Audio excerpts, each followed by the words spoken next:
Suarane kan, ayo kan. Ora kata kong. Ah, gen ora kedawa-dawa.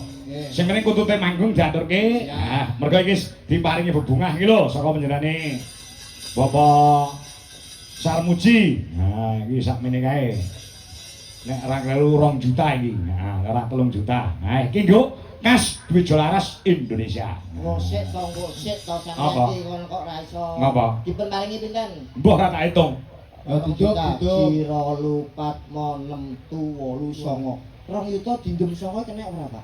Ora kena. Ora iso nggih. Ora kena. Iki dadi nek sing pas kan nek dibagi 9 kan paling gak kan pira? 2.700.000. Heeh, iya. Dadi paling bagi 9 300-an. Pak Sarmuji kirang 700 kerjaan.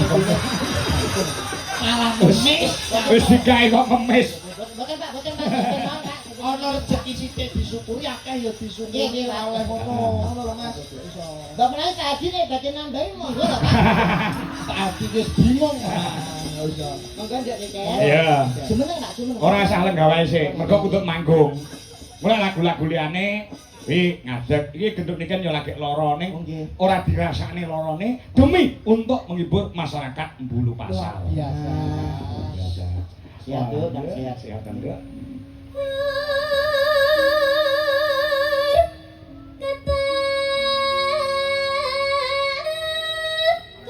Kempule kok?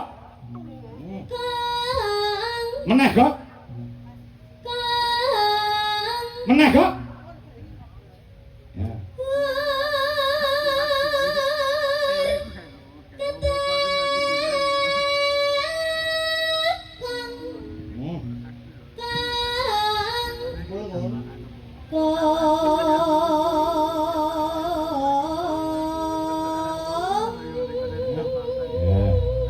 Luar biasa. B. Anakmu mau duwe anak ngene iki ngono piye? Pah, kula nek di anak niken niku beja-bejane wong tuwa sing iso nyuwargakne wong tuwa nggih niki Pak. Kok iso? Ayem. Delok anake sukses, karirnya sukses, ya cuma kuwi. Ngopo? Percintaannya enggak sukses. Oh masih dalam pendidikan. Pendidikan itu ora perlu mikir percintaan ya kan? Yang penting karir yang tinggi menyatakan karirnya sudah menjadi orang nomor 1 di Indonesia. Mungkin kula takut ya Pak nyuwun sewu nduk niken. Umpama sampeyan golek jodoh mau niki umpama lho ya. Ah. Upama seniman golek bojo sapa nduk? Dagelan, yoga utawa Dalang. MC manten utawa dalang. Tukang saran. Nah, iki lho. Pilihannya itu Yoga sing jelas. Ayo, arep ngopo? ora apa-apa. Lah kowe ngopo? Arep bagusi dagelan. Lho boten nek pancen pilihane saran iki tak ya dia. Pilih-pilihane dhewe. Lek seniman ki ya mesine sing iso kabeh. Amin. Ya iso dalang, iso ngendang, iso nyaran, iso gendhet. Wah aku. Walah. Dalang ora petos ora. Ora. Cita-cita ki oleh. Boleh. Cita-cita ki oleh, tapi jodoh itu di tangan Tuhan. Betul. Alah. Nggih. Nah, berkarya yang setinggi langit dulu. Betul. Nah, perkara engko jodohke nek sing ngatur ki. Leres Pak. Lah iya. Nduk kan terus ya. Lara wae suarane kaya ngono ndarek waras. Iya. Mangga mangga mangga mangga Mangga mangga. mangga mangga mangga mangga mangga mangga mangga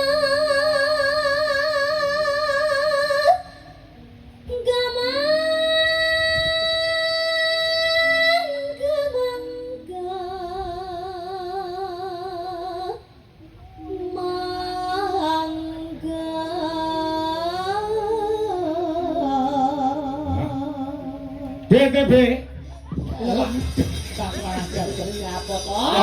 Oh ora tau petuk sinden kowe jagongan bae kowe. Mbok mati suarane niken. Nggih kula niki ngrasani denike. Rasane apa?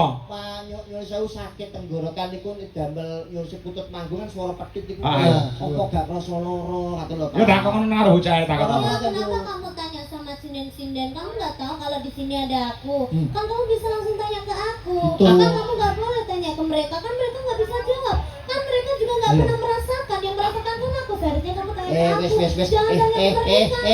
Berarti malah opnam meneh lho kowe. Siti-siti wae. Ki mau ibuke ya wis WA karo aku. Pripun, Pak? Pak, titip genduk nggih niku nembe sakit. Lho kaya ngono ki lho, perhatiane mbokmu nyang kowe. Tenang.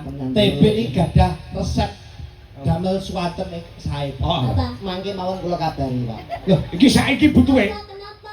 Kan aku Omong Ojo, anu nyuwun sewu jangan terlalu memakai obat-obat yang mengandung kimia, Bro. Hah? Pakai resep mbah-mbah air embun. Banyu dikene gelas. Embun nggih, jenengan jam 7 bengi niku kados buat botol lho. Buka tutupe, botol iki buka tutupe kayak ning dhuwur genteng. Ah. Nah, embune ben mlebu jam 5 esuk jupuk tutup kayak ning ngisor longan. Terus Nah, mangke jam 09.00 jupuken, terus kowe ning apotek botol kuwi buakan tuku degiro. Kuwi embun niku Pak. Gede-gede padha wae tuku obat ing apotek terus. Tapi kan lek mau ngembun-ngembun kae nggih ngrujuk raimu piye? Syarat. Oh, sarap. Ya, kowe ngomongane tenan. Kesarono. Ya. Ya terus, Nduk kan. Nah. Midanget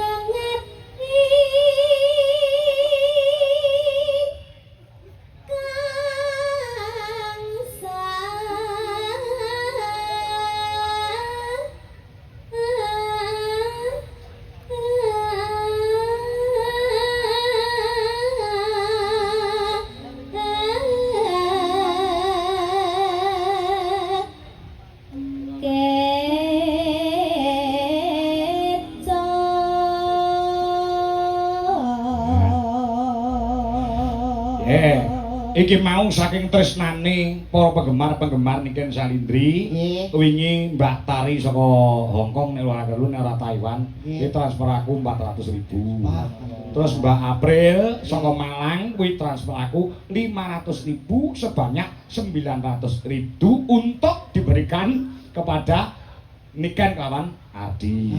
Nah, wis tak wenek Ardi, lah kok nek ngedom piye ora entuk tukaran. Heeh, ya wis tak kene aku sebagai jembatani. Jembatani, Pak. Menyalurkan. Oh, lan MC, terima kasih. MC. Lan terima kasih untuk Mbak April memberikan jarik untuk teman-teman Dwi Jolaras Indonesia. Jarik anyar kabeh. Sinten? Mbak April. Piye? Dagelan ora, Pak? Ora klebu grup kok. Lho, kowe tak grup apa piye? Lho, purun to. Lah kan harian kan iki bilang. Terima kasih Mbak April iki jarike padha kabeh sing dinggo kanca-kanca. Rezeki, Pak. Rezeki. Pasar Muji, matur sembah nuwun. Apane? Lho, tak ilingno mbok menawa lali. Ngopo? Lho, mbok menawa ora maringi tak ilingno matur sembah nuwun, Pak. Iki tak ilingno. Nggih jarik ngono. Nggih. Pasar Muji, matur sembah nuwun. Bijing, Pak nggih. Oh. Iya ndek kan terus. Ya.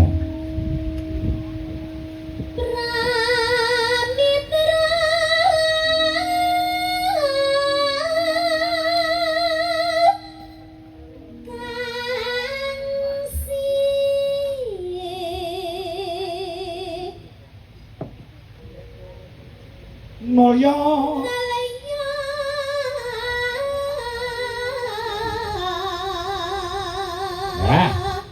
manut aku nduk Ken sugeng langgahipun Pak Sarmuji nah ngono sugeng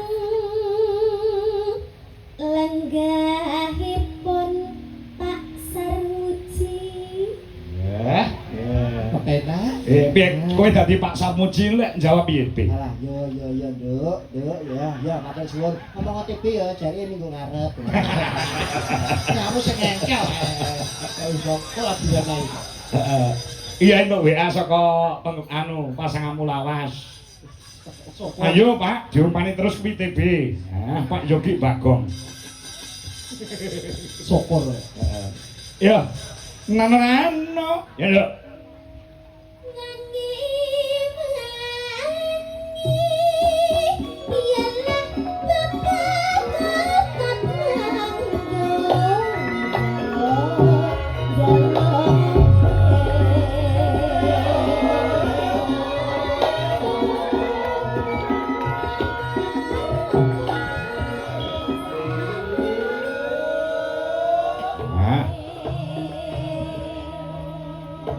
men tenggorokane nganggo leren, Nduk, Ken. Ki dibantu karo ibumu. Ayo Betuwi.